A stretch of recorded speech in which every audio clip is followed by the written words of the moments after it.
Hoy vamos a hablar acerca del sacrificio de nuestro Señor Jesucristo. Iniciamos la semana pasada con un supremo sacrificio y le titulamos un sacrificio completo y real. No necesita nada más. Así es que en este capítulo terminaremos la exhortación que hace el predicador a sus oyentes. Estos lectores que están en la tablita, como se dice, han creído que Jesús es su Mesías, son hebreos, son judíos que han puesto su fe en el Señor Jesucristo, pero que están en la tablita, están así como que no sé si seguir creyendo o regresar a los servicios sacerdotales rutinarios que se llevan todos los días, cada sábado, cada año en el lugar santo y en el lugar santísimo. Algunos creen, ¿verdad? Algunos teólogos sitúan esta carta antes del año 70, o sea que fue antes de la destrucción del templo, y se cree que todavía se llevaban a cabo estos rituales sacerdotales donde se tenía que inmolar a un animalito para expiar el pecado de la familia que iba a pedir perdón por su pecado de comisión, omisión, y como cada año se hacía expiación por los pecados de ignorancia. Y bueno, ellos están, el escritor, el predicador ha demostrado cómo Jesús es mayor a los ángeles, a los profetas, al sistema sacerdotal, cómo su linaje sacerdotal pues no es de acuerdo a la tribu de Leví o de la familia de Aarón, sino de Melquisedec, ¿verdad? Es según el orden de Melquisedec. Y él empieza a recordar en el capítulo 9 el tabernáculo, cómo estaba situado el tabernáculo, que hicimos un paseo por el tabernáculo de Moisés. Y bueno, entonces él empieza a recordar todo esto para demostrar cómo el sacrificio de Jesús como sacerdote, entregando su propia carne, su sangre, para hacer un nuevo pacto con nosotros, los que hemos creído, es mucho mejor. Entonces el autor pues ya ha demostrado todo esto, y vamos a iniciar con Hebreos capítulo 10, versículo 1 y 2. Vamos a leerlo de corrido y después explicar, vamos a seguir explicando este sacerdocio completo y real. Hebreos 10:1 dice: porque la ley, teniendo la sombra, o sea, la ley está diciendo que era la sombra de los bienes venideros. La ley no era la imagen misma de las cosas, porque la ley nunca puede, por los mismos sacrificios que se ofrecen continuamente cada año, hacer perfectos a los que se acercan a Dios. De otra manera, si los hiciera perfectos, entonces no sería necesario ofrecerlos otra vez, cesarían de ofrecerse, pues los que tributan este culto, o los que hacen este culto, ya una vez limpios, no tendrían ya más conciencia de pecado. Entonces lo que está diciendo nuestro predicador aquí es que va a seguir demostrando cómo el sacrificio de Jesús fue completamente real para algo que ahora está en los cielos. Es un tabernáculo que está en los cielos, y todos los sacrificios que se ofrecían en ese tiempo, lo único que podían hacer era expiar el pecado del pueblo. Repita conmigo: expiar. Ok. Los judíos habían recibido toda una serie de leyes para sacrificio, y este sacrificio, decíamos, expiaba el pecado. ¿Qué significa expiar? ¿Alguien sabe? Expiar significa cubrir. Como cuando llega la suegra a la casa y no has recogido bien, echas todo abajo de algo que cubre el relajo que teníamos, ¿no? Eso es expiar, cubrir, es poner como algo, una sábana blanca, algo encima de algo que está sucio, algo que no está bien, que está lleno de cochambre. Es como si le pusiéramos a nuestra mesa donde comemos manteles, ya se ensució otro mantel, ya estaría hasta el cielo, ¿verdad?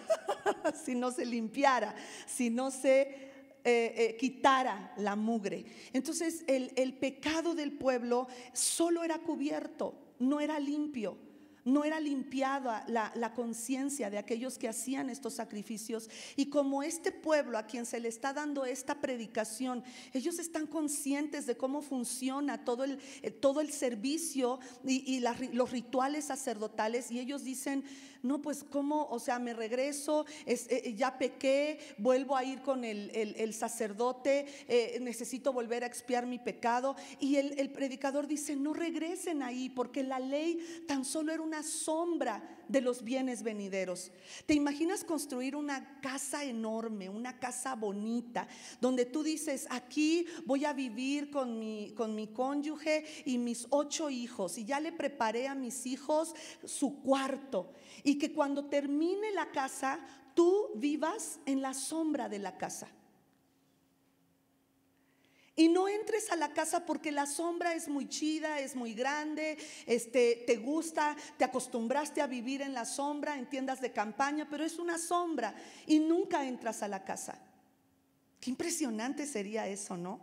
Pero había tantos que en ese tiempo se habían aferrado a la sombra y a la figura de las cosas celestiales, y se enojaban de que había quienes veían en Jesús a aquel que podía remitir su pecado. ¿Se acuerda qué significa remisión? Libertad, exacto. Entonces, ¿qué prefieres? ¿Una expiación, que es nada más cubrir el pecado, o una remisión, que es libertad de tu pecado? No solamente te limpia Dios, sino que te hace libre del poder del pecado. Aquellos que hemos estado atados a un pecado, sabemos que es bien difícil soltarnos de ese pecado.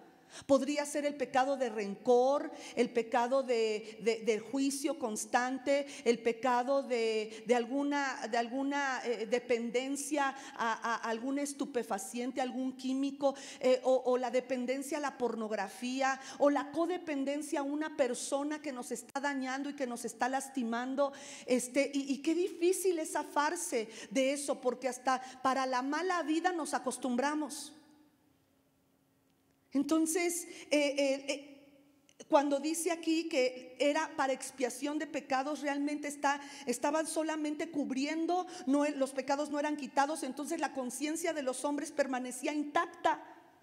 La conciencia permanecía llena de cochambre, de dolor, de aflicción, de falta de perdón, de dolor por causa del rechazo. ¿Te imaginas esa mujer que fue traída a los pies de Jesús por adulterio? Ella sabía que lo justo era que ella muriera apedreada, porque eso decía la ley. Y cuando Dios dio la ley, hoy en mi devocional leía Isaías, que hoy Rocío nos dio una palabra profética extraída de Isaías, pero nuestro Señor dice: yo a través de mi justicia enseñaré a las naciones cómo vivir. Entonces la ley, que es justa, ojo por ojo y diente por diente, pero el problema es que si sacaban un diente, el diente que le sacabas al otro para que sea la justicia no era suficiente, porque me habías hecho enojar cuando me sacaste mi diente. Entonces yo no quedaba tranquilo de sacarte un diente, yo quería dejarte chimuelo completamente. Y en mi justicia eso era lo chido. No solamente era quitarte el diente, sino patearte, golpearte, quemarte el pelo, no sé, hacerte más allá, porque a pesar de que la ley era justa, el corazón del hombre nunca fue justo. Entonces se expiaba el pecado, pero no cambiaba el deseo de más, de venganza por causa del dolor que me infringió alguien en la vida. Dios deseaba entonces relacionarse con su pueblo y les entrega esta ley para que ellos supieran cómo relacionarse con Él. Y que ellos supieran que al cortar, al inmolar a un macho cabrío, a una ovejita, pudieran ellos entender la profundidad, de la fealdad del pecado, y entonces cada día pecaran menos. Pero no fue así, porque el corazón del hombre seguía bajo el poder y el dominio de Satanás y del pecado. Entonces ellos tenían una ley que Dios les había entregado, y esta ley les enseñaba cómo vivir éticamente, moralmente, cómo el padre tenía que relacionarse con su esposa, con sus hijos, los hijos con los padres, en el trabajo, en la sociedad. Entonces tenían un templo físico donde podían adorar a Dios, y esta ley los hacía diferente a los otros pueblos del mundo. El deseo de Dios es que a través del pueblo judío nosotros los mexicanos pudiéramos encontrar a su Dios. Sin embargo, no funcionó. Por eso es que vamos a ver en este capítulo cómo hay una conversación entre Jesús en la eternidad. Antes de que Jesús fuera encarnado, le habla a su Dios, y esta conversación nuevamente el rey David la tiene escrita en uno de los salmos. Había cristianos de estos judíos que se habían convertido, que creían en Jesús como su Mesías, pero estaban en una confusión. No sabían si tenían que dejar de hacer los rituales y sacrificios, o si tenían que cumplir la ley y regresar al judaísmo. Este hombre, que creemos que es Pablo por la manera en cómo escribe, porque Pablo era letrado en todo lo que es el Antiguo Testamento. Él había sido criado a los pies de Gamaliel, era fariseo de fariseos. Entonces por eso creemos que Pablo es el escritor. Y él les está explicando que la ley y los sacrificios tan solo era una sombra. No era la casa, era una sombra. No era la realidad, era una sombra de una verdad que es real y que es espiritual y celestial. Entonces el deseo de Dios es que hoy no es a través de los judíos, ni del judaísmo, ni de los hebreos, sino a través de su iglesia. Dios quiere dar a conocer el plan de salvación. Eres tú y yo la esperanza de gloria para este mundo que se está perdiendo. Eres tú y yo los que hoy ha escogido Dios en este nuevo pacto para darle a conocer a aquellos que no conocen de Dios este plan perfecto de salvación que Dios ideó desde el momento mismo en que Adán y Eva fallaron.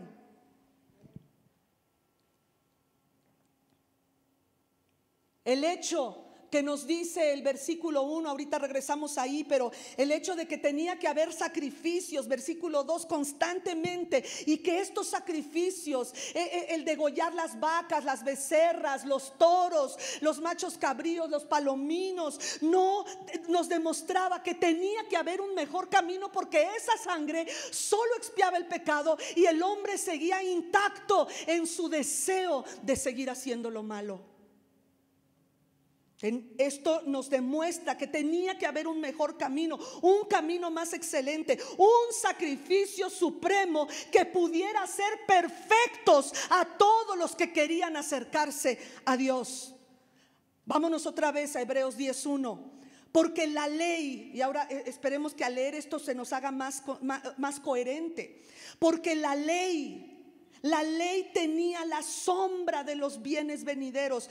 No era la imagen misma de las cosas, y por ello no podía, por los mismos sacrificios, degollando los animalitos que se ofrecen continuamente, y se ofrecían cada sábado, cada año, algunos diarios, no podían hacer perfectos a los que se acercaban a Dios.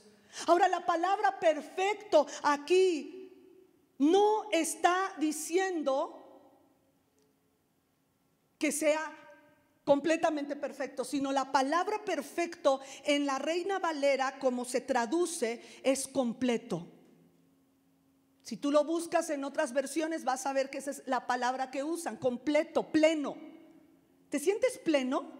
¿Te sientes plena? Porque si te sientes perfecto, todos vamos a levantar la mano. Sobre todo cuando acabo de comer, pastora, y me eché un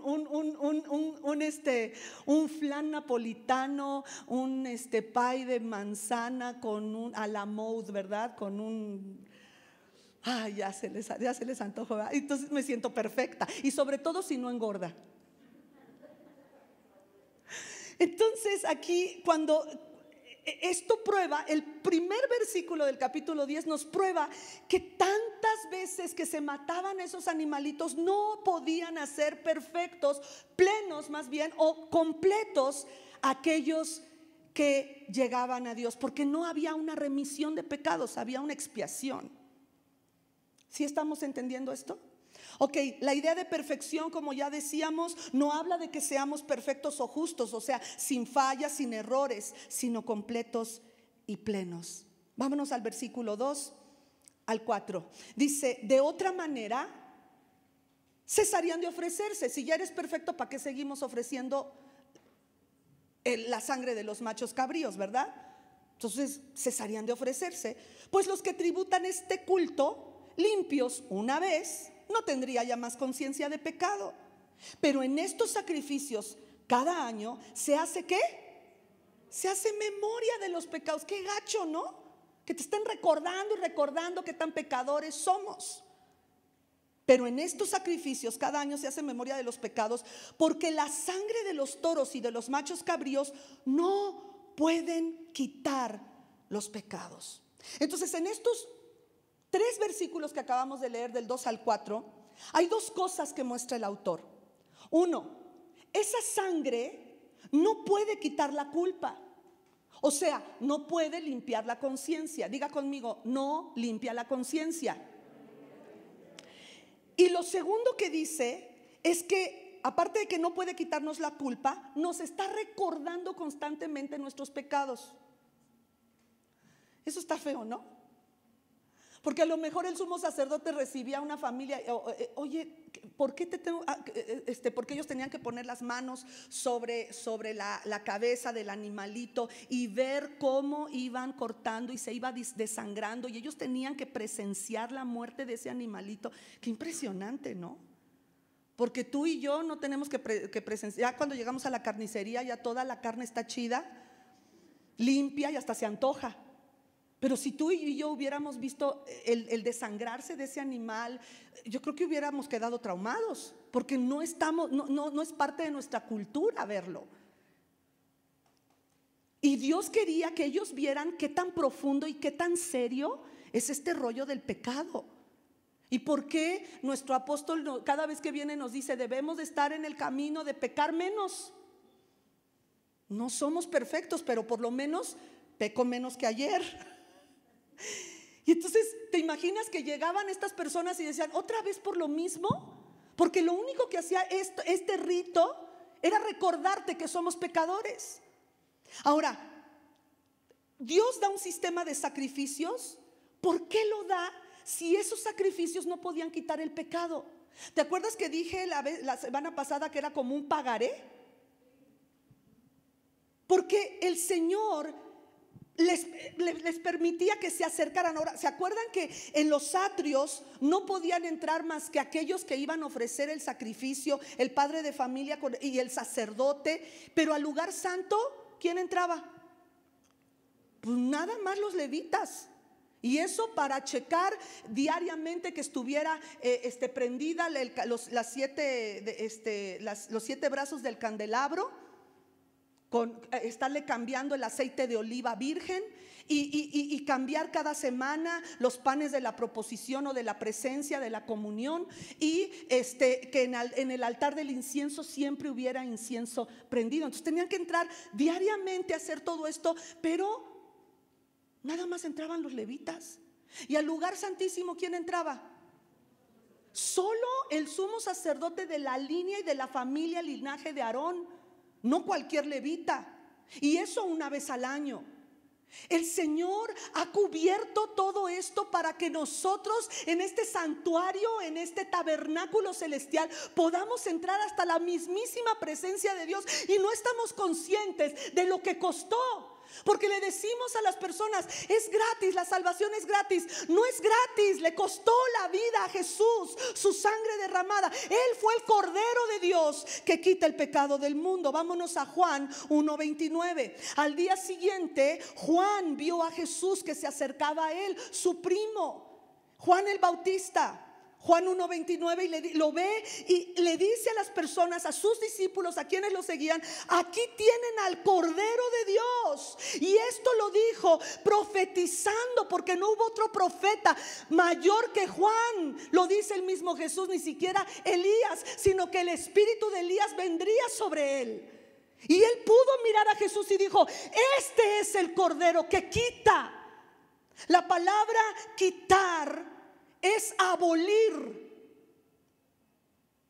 liberar. Es la remisión de la que hablábamos. Te da libertad de tus pecados.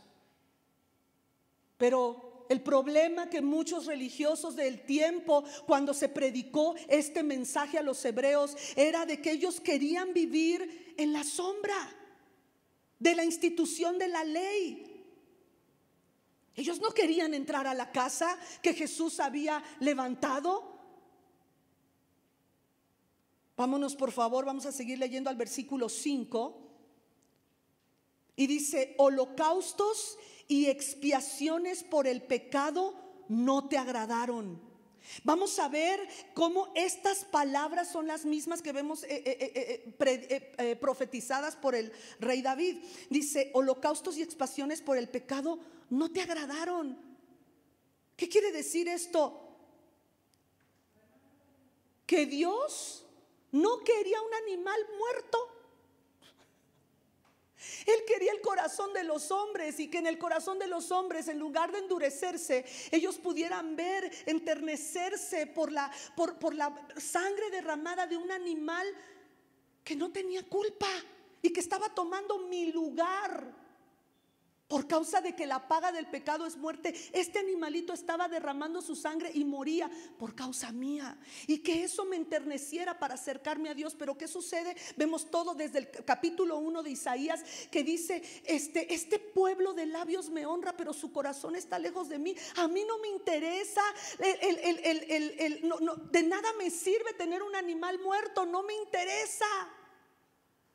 El rey David, cuando pecó con Betsabé y adulteró con ella y mató a su esposo, se convirtió en un asesino. Él dice: Señor, yo sé que mi pecado no lo puede expiar ningún sacrificio.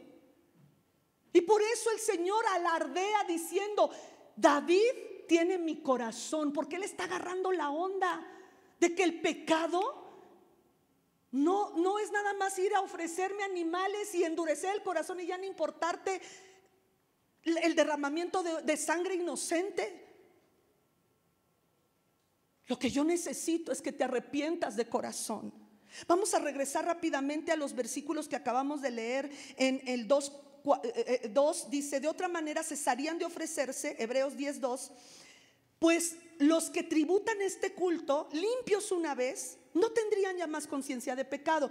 Quiero hablar un poquito acerca de la conciencia de pecado. ¿Qué significa conciencia de pecado?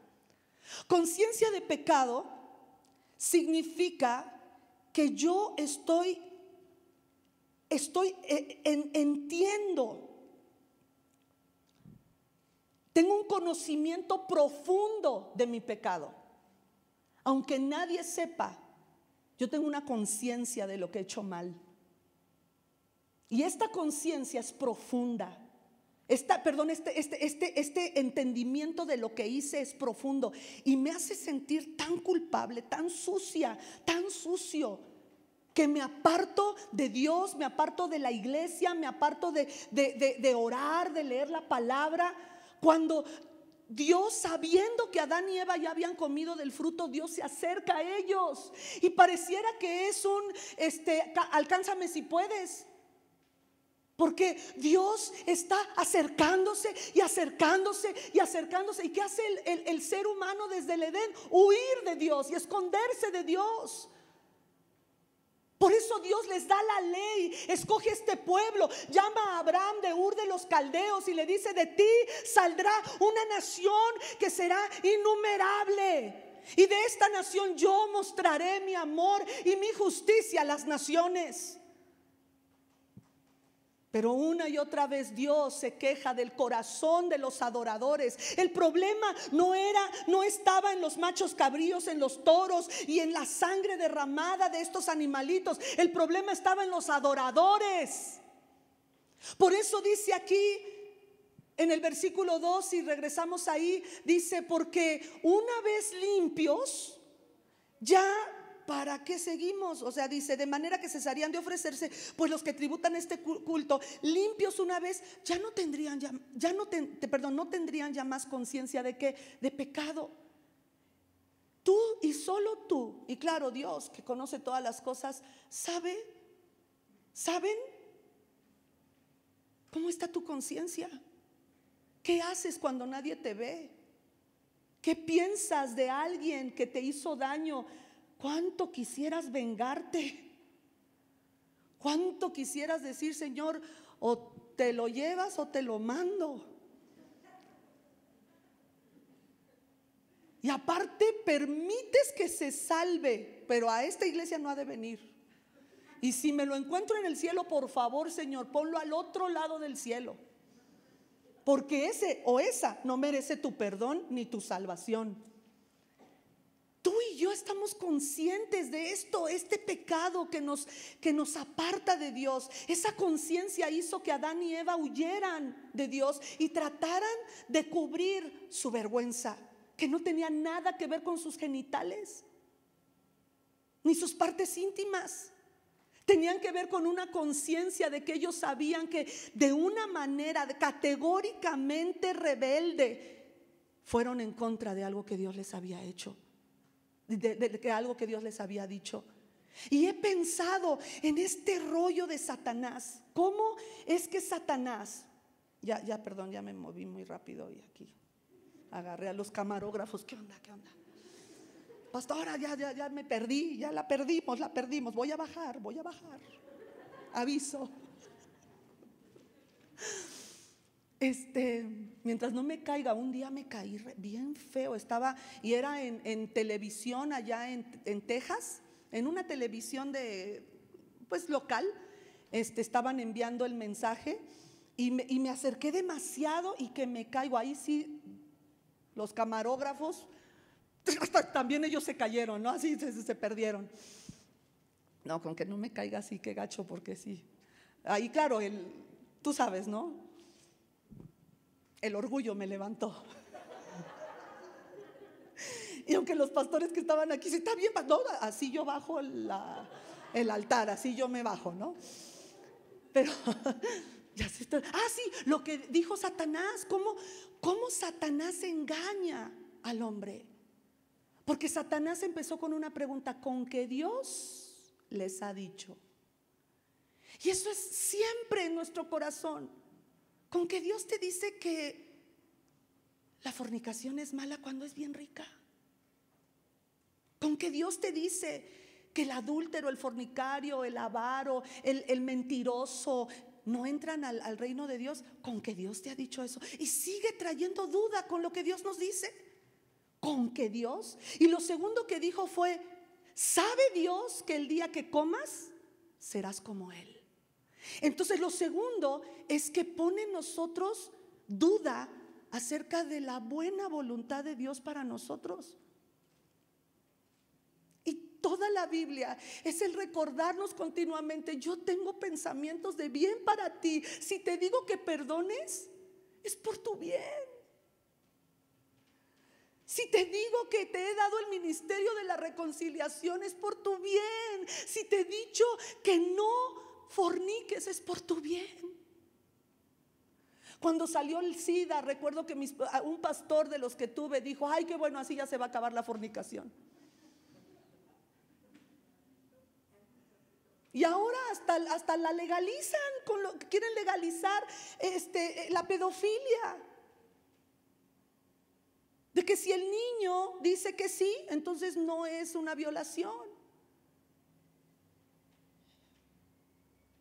¿Cuánto lloré de oír el caso de una señorita que fue al Congreso de Tijuana, donde fuimos a ministrar mis hijas y yo?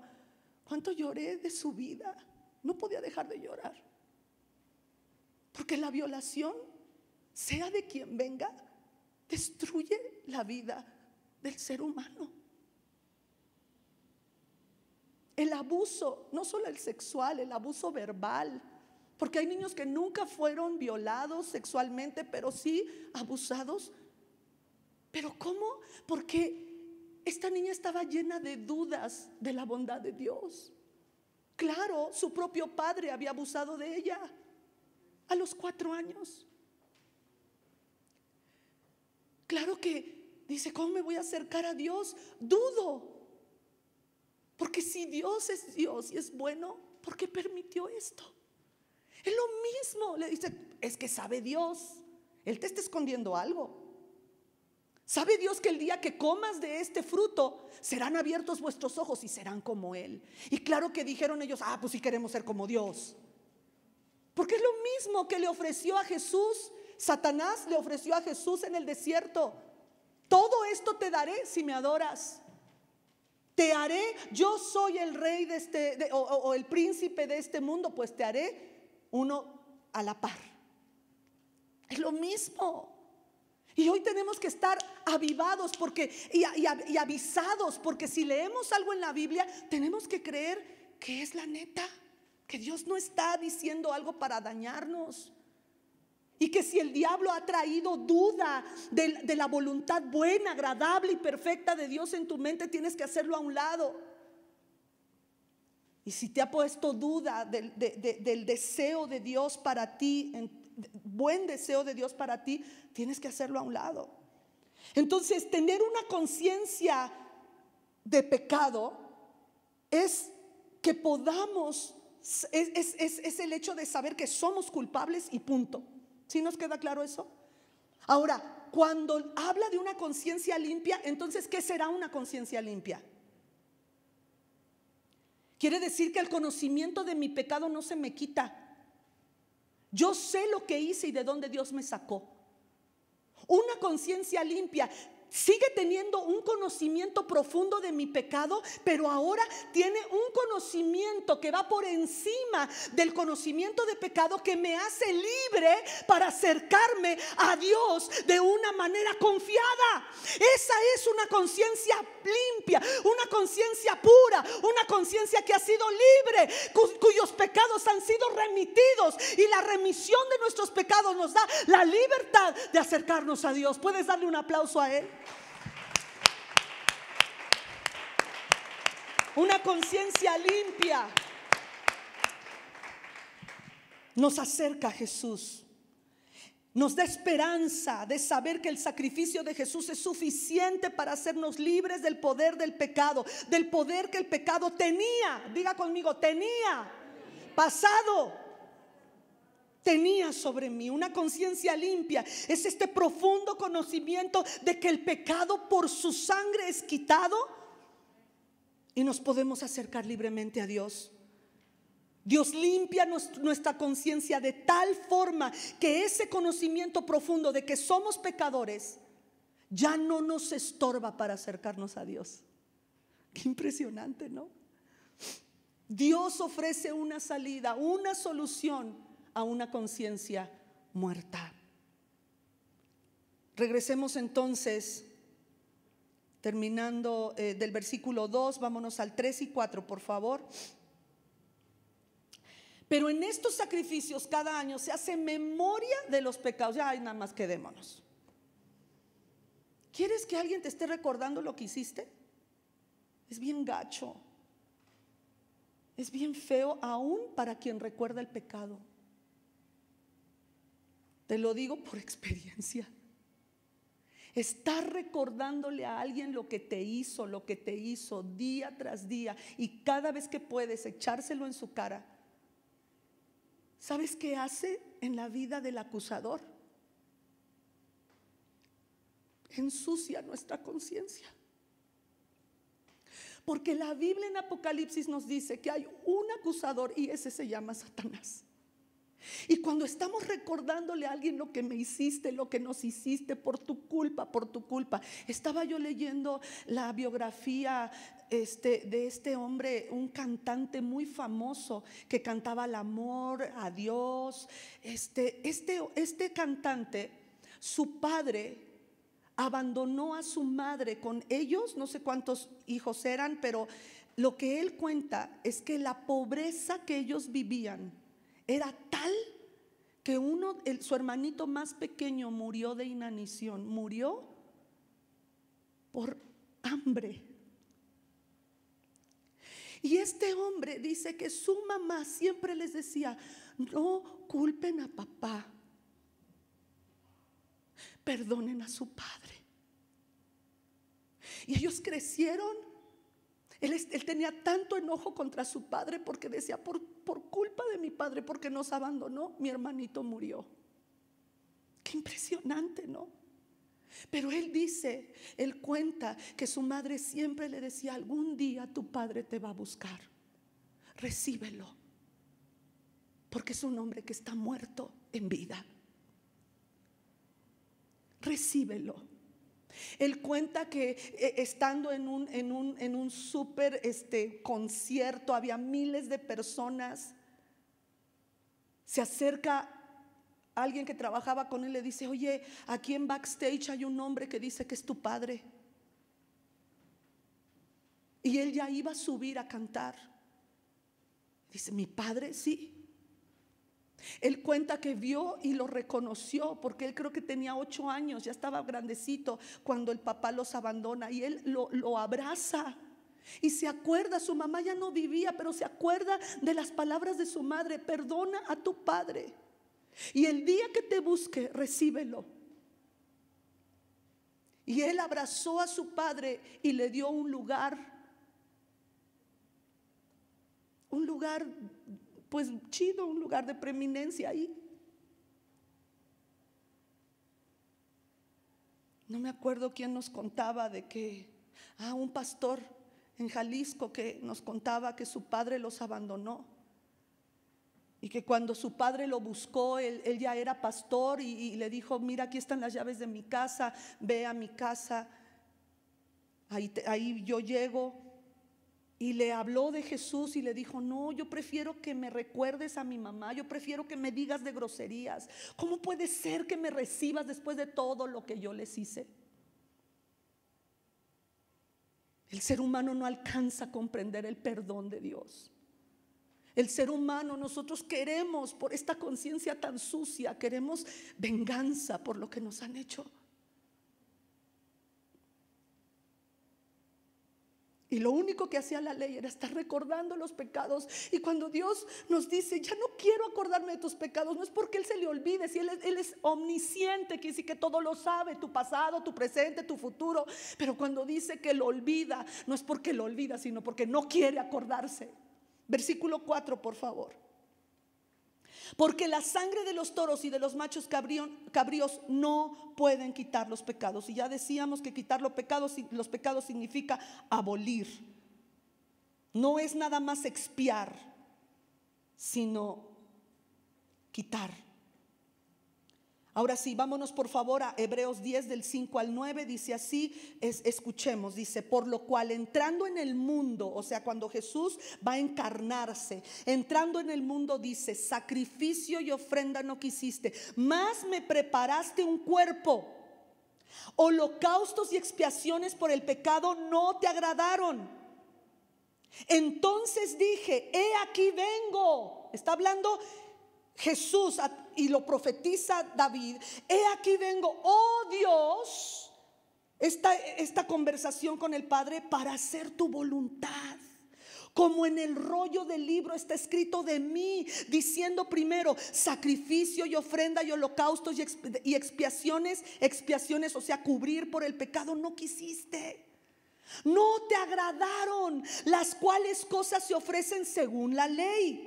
Y diciendo luego: he aquí vengo pronto, oh Dios, para hacer tu voluntad. Y ve lo que dice esta conversación del Hijo con el Padre: quita lo primero, que es la ley, para establecer esto último.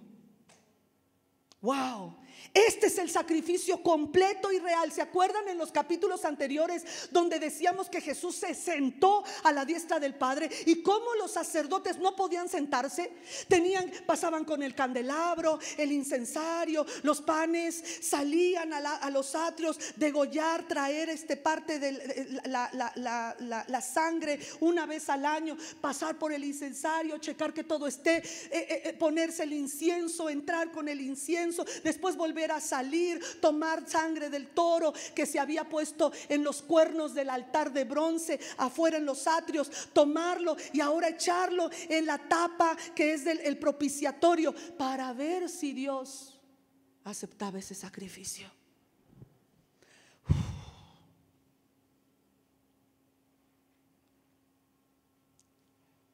Hebreos 10 al 14. En esa voluntad, ¿cuál voluntad? Quita lo primero y establece lo último. En esa voluntad somos santificados mediante la ofrenda ¿de quién? Del cuerpo de Jesucristo, hecha ¿cuántas veces? Una vez y para siempre. Y ciertamente todo sacerdote está día tras día ministrando y ofreciendo muchas veces los mismos sacrificios. Subraya esto: que nunca pueden quitar o remitir los pecados. Pero Cristo, habiendo ofrecido una vez para siempre un solo sacrificio por los pecados, se ha sentado, porque acabó, fue completo, fue total, fue real. Se ha sentado a la diestra de Dios. Y de aquí en adelante esperando hasta que sus enemigos sean puestos por estrado de sus pies. Aleluya. Porque con una sola ofrenda hizo perfectos. ¿Hasta cuándo? Para siempre a los santificados.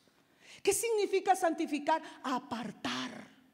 ¿Has creído en Cristo? Aunque no estés que tú no te sientas muy limpio de pecado, Dios te ha apartado. Y es aquí donde el cristiano tiene que aprender a recibir el perdón de Dios y a dar el perdón que Dios nos da.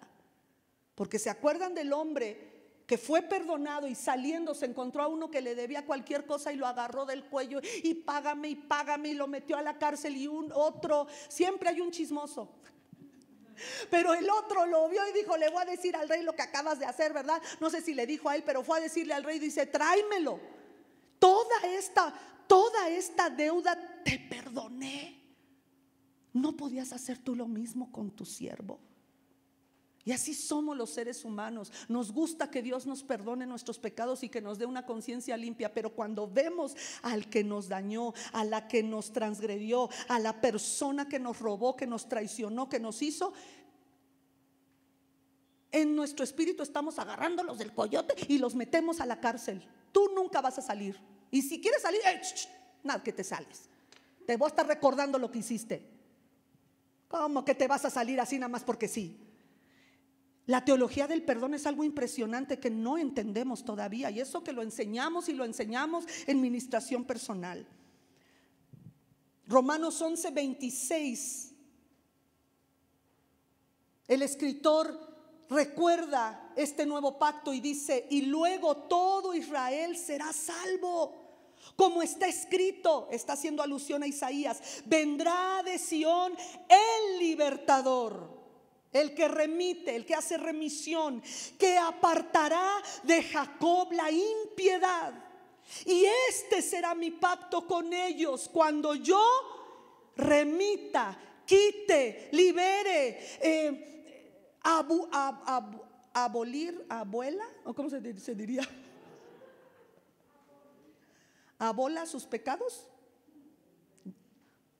Yo abolo, tú aboles. Nosotros abolimos. ¿Verdad? A ver, maestros de español, ayúdenos por favor. Bueno, usted me entendió. Este libertador que apartará de Jacob la impiedad, y este será mi pacto con ellos cuando yo abole sus pecados, quite, remita, ¿Ok? Muy bien. Entonces el pacto que hace Jesús a través de su sangre por nosotros es superior porque no cubre pecados, los quita. Diga conmigo, no los cubre, los quita. Ahora dígalo más fuerte, limpia mi conciencia. Por eso su sacrificio es superior, completo y real. Ok, dale un aplauso, sí, al Señor.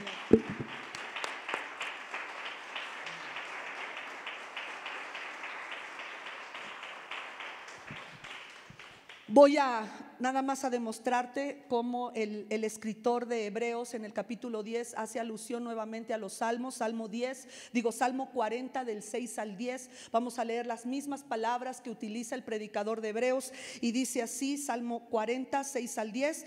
Cuando nuestro Señor Jesucristo habla con el Padre y antes de su encarnación dice: sacrificio y ofrenda no te agrada, has abierto mis ojos. Holocausto y expiación no has demandado. Entonces dije: he aquí vengo. Estaba a punto, ¿verdad? Está el Señor hablando de su encarnación. Vengo. En el rollo del libro está escrito de mí el hacer tu voluntad.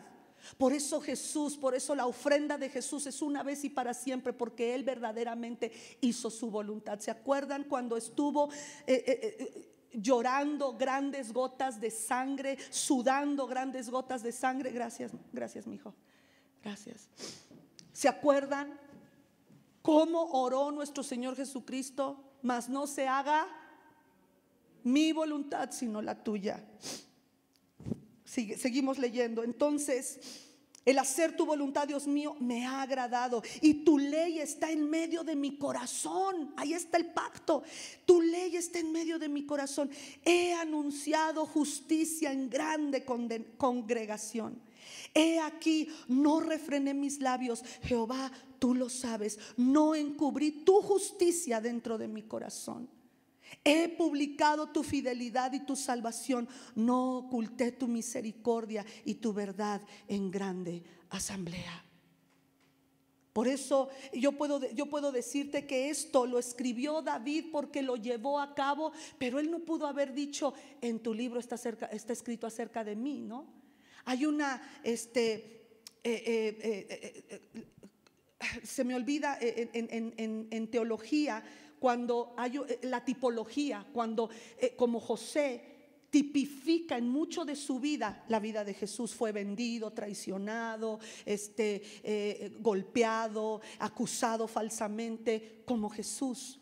Y en muchas maneras también David es un tipo de Jesús, porque él sabía que su pecado de asesinato y adulterio, la sangre de esos animalitos no podía cubrirla. Pero él anunció su fidelidad. ¿Se acuerdan cuando saca el arca y la va llevando y va danzando y va danzando? Y aún las personas decían: este hombre no se guarda el amor tan profundo que tiene por Dios. Hasta se le ve, porque dice que él estaba danzando, que su esposa Mical desde la ventana lo vio y lo menospreció en su corazón y dijo: mira nada más, delante de las siervas has mostrado las piernas, y no te importa que te vean, no te comportas como rey. Nuevamente, el problema no era el sacrificio, mis hermanos, sino la actitud del adorador. Y la actitud de adoración que tenía David era algo que enamoraba a Dios de David.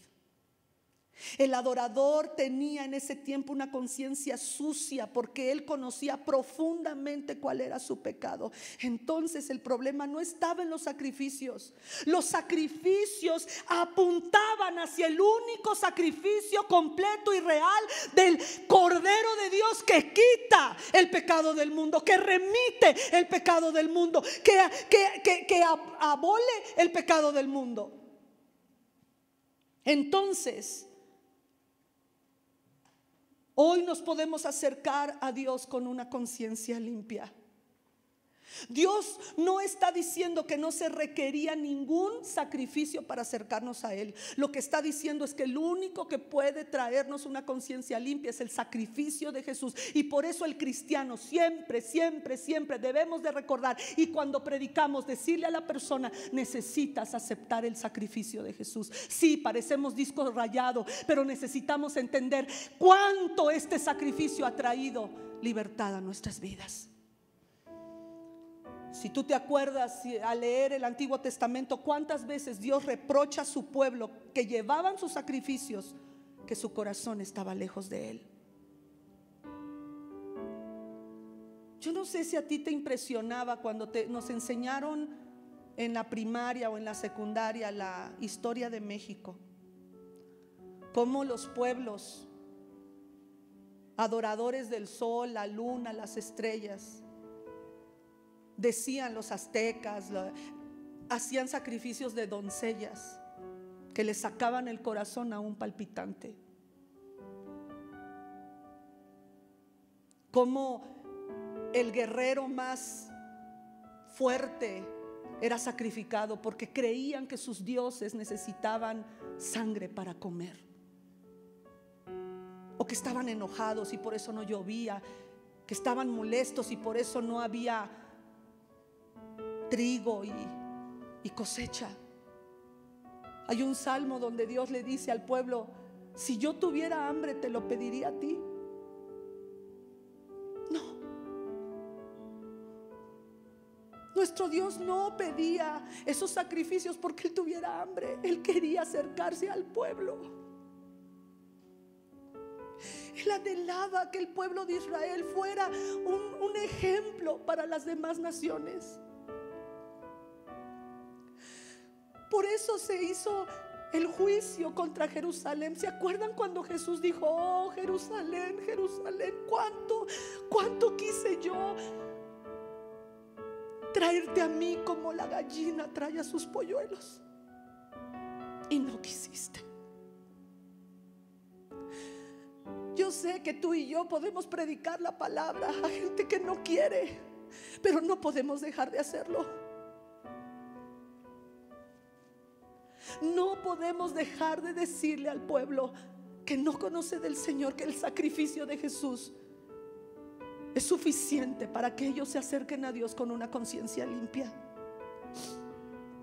Dios no tiene ninguna necesidad de nosotros. Nosotros tenemos necesidad de Él. Y Hebreos 10:9 dice así: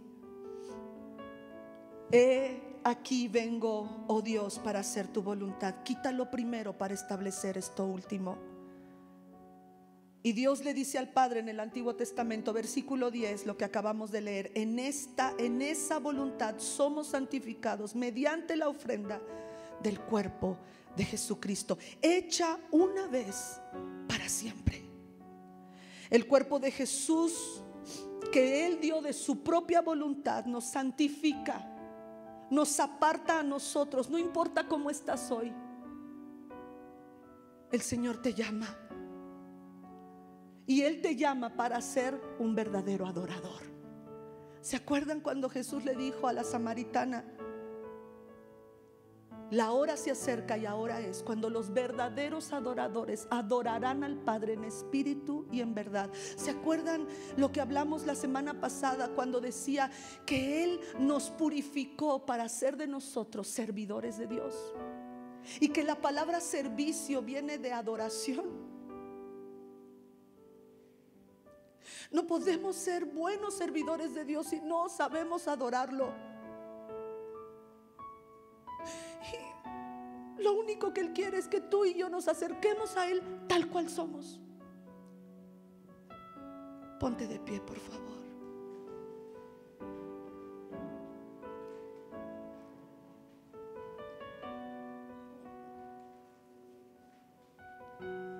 Hebreos 10 del 12 al 13, con esto termino. Pero Cristo, habiendo ofrecido una vez para siempre un solo sacrificio por los pecadores, di conmigo, por mí, se ha sentado a la diestra de Dios.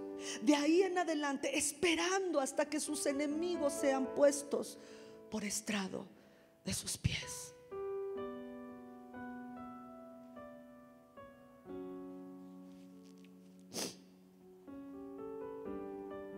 Oh Señor, hoy nos damos cuenta cuánto el enemigo nos ha engañado. Nos ha engañado acerca de lo que tu palabra dice. Ha sembrado duda acerca de las verdaderas intenciones de tu corazón. Perdónanos por creerle. Perdónanos por abrazar una conciencia sucia, por acostumbrarnos a nuestro pecado, por acostumbrarnos a nuestro dolor, por acostumbrarnos al juicio, a los deseos de venganza. Perdónanos, porque no entendemos tu perdón. Ahora entiendo cuando Jesús dijo: al que le perdonen sus pecados serán perdonados, y al que se le remita sus pecados serán remitidos, y al que se retiene el pecado será retenido. Hoy entendemos que remitir es liberar a alguien de su pecado, y retener es mantenerlo constantemente recordando lo que me hizo, lo que me hicieron, y cómo ese pecado trajo tanto dolor en escalada. Señor,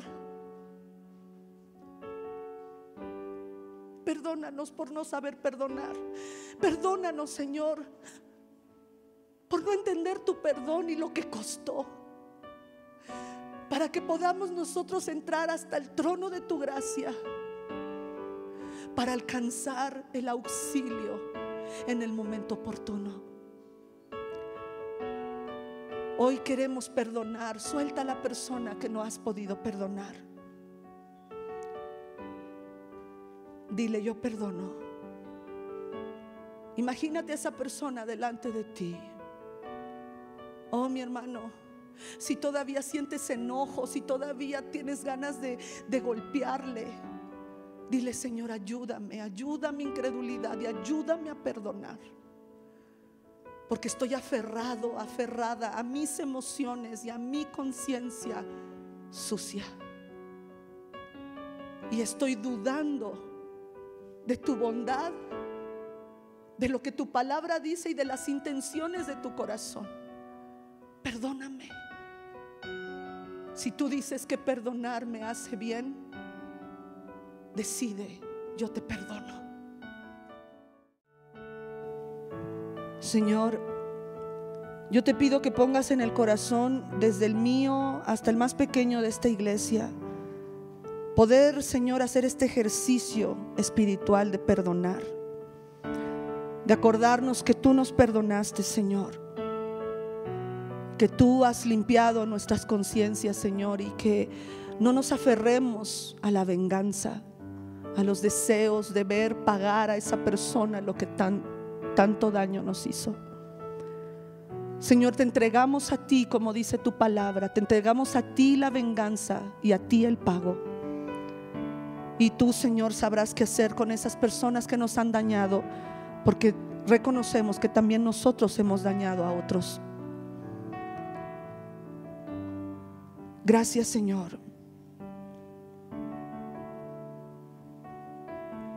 Gracias, Jesús, porque tú envías tu palabra y nos sanas. Gracias, en el nombre poderoso de ti, nuestro Salvador Jesucristo. Amén. Amén.